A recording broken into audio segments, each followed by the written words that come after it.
안녕하세요. 내탕기 시청자 여러분. 저는 샤론 정신건강연구소의 박상입니다. 네, 오늘 여러분과 나눌 네 번째 부모 유형은 바로 응징하는 부모입니다. 네, 응징이라는 말이 알려주듯이 이 부모는 정말 무섭습니다. 정말 폭력을 쓰기도 하고 또 언어 폭력을 쓰기도 합니다. 우리가 생각하는 것처럼 정말 무슨 부모가 정신병이 있거나 아이를 미워하거나 내 정말 아이가 아니라서 때리는 것이 아닌 경우가 훨씬 많습니다. 물론 그런 경우도 있죠. 어떤 술의 문제라던가 정신적인 문제가 있거나 이래서 아이를 때리는 경우도 있지만 이런 학대 수준이 아닌 그냥 응징을 하는 것이 나의 부모로서의 양육 스타일이다 생각하시는 분들이 많은데요. 이런 경우에 아이들을 때리는 이유는 잘 교육하고 싶어서 또는 사랑해서입니다.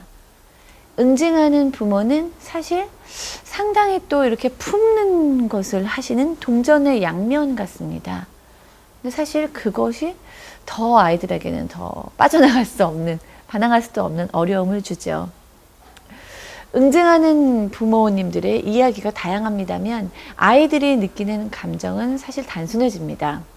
왜냐하면 선과 악의 도식은 아이들에게는 너무 아이들을 설명할 수 있게 너무 정말 단조로운 도식이 되기 때문에 아이들은 내가 정말 나쁜 애구나. 내가 이런 충동성을 가지고 행동을 했더니 나는 정말 맞는다. 욕을 듣는다. 난 나쁜 애구나. 나는 무가치하구나. 나는 사랑받을 수 없구나. 나는 쓸모없구나. 이런 감정을 발달시키게 됩니다. 또 이렇게 맞고 자라거나 응징을 잘하는 경우에 사실 잃은 것이 너무나 많은데요. 아이들은 부모에 대한 상당한 보복감을 갖게 됩니다. 부모는 그래도 내가 사랑으로 때렸는데 자식이 부모를 미워하겠어? 라고 여기지만 부모의 감정이 들어갈 수밖에 없기 때문에 아이들은 내가 언젠가 크면 이라는 생각으로 정말 꿈과 희망을 가져야 되는 나이에 보복과 공포심을 갖게 됩니다. 그래서 폭력은 대물림한다는 가정폭력이 학교폭력, 사회폭력으로 확대되는 것도 사실입니다. 물론 사랑의 매, 교훈의 매도 있을 수 있지요. 감정이 들어가지 않고 그 아이가 잘못한 행실에 대해서만 아이들이 받아줄 수 있는 정도의 가벼운 매는 교육적이라고 얘기할 수 있습니다. 그런데 정말 감정이 들어가서 호되게 응징으로 하는 매는 잃는 것이 얻는 것보다 훨씬 많습니다. 우리 뇌가 예를 들어서 우리가 뜨거운 불에 손을 댈 때 때리면 뇌가 기억을 하고 내가 가지 말아야지 이렇게 교육을 하는 효과가 있다고 합니다. 그렇기 때문에 매가 때로는 필요할 수도 있습니다. 그러나 그러기에 너무나 크게 잃는 것들 중에 몇 가지만 말씀을 드리면 하나는 자존감입니다. 인생을 살아가면서 자존감, 자신감만큼 중요한 자신이 어디 있겠습니까? 그런데 너무나 바른 길을 알려주려고 아이들을 호되게 때린 그 응징의 매가 아이들에게는 자존감을 앗아갑니다. 나는 맞아도 되는 존재야.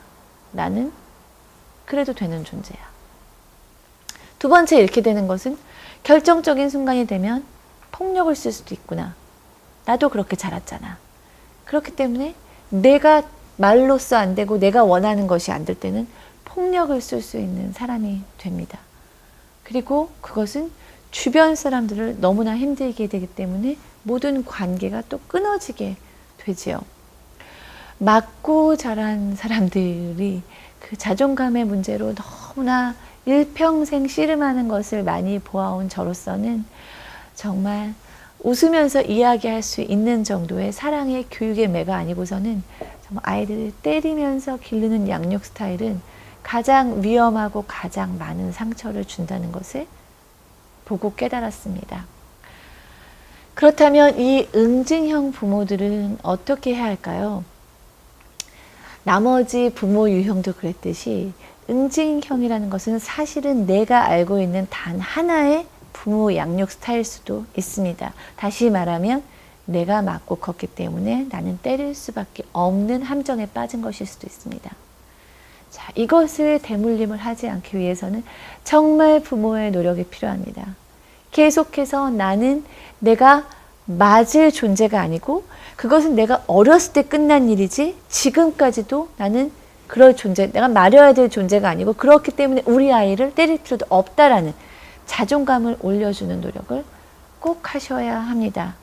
그리고 내게 욱하거나 분노가 공격심이 일어날 때 그것을 다스릴 수 있는 구체적인 방법들, 숫자를 센다던가 한숨 더 들이마신다던가 사람들하고 대화를 통해서 내 분노와 이런 폭력성을 억제할 수 있는 방법 꼭 찾으셔야 됩니다. 심각한 경우에는 상담과 치료를 꼭 권해드리고 싶습니다. 네, 오늘은 응징형 부모에 대해서 알아봤습니다. 저는 다음 시간에 다시 인사드리겠습니다. 감사합니다.